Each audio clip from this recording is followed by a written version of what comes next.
Mais pour l'instant, je n'explorerai qu'un seul de ces principes, qui est aussi, je pense, un aspect très caractéristique de l'ordre Nagbani, l'idée de solitude au milieu de la foule.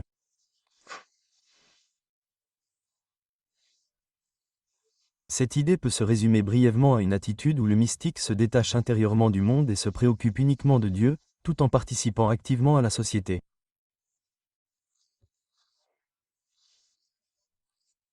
Autrement dit, les soufis Naqshbandi ont généralement rejeté les formes extrêmes de renoncement que l'on retrouve dans de nombreux autres ordres, comme les Shishya ou les Kalwatya, par exemple. Vivre seul dans une grotte en montagne est interdit, du moins en général, dans l'ordre Naqshbandi. Cela a également conduit les Naqshbandis à jouer un rôle très actif sur les questions sociales et politiques en Asie centrale et en Inde.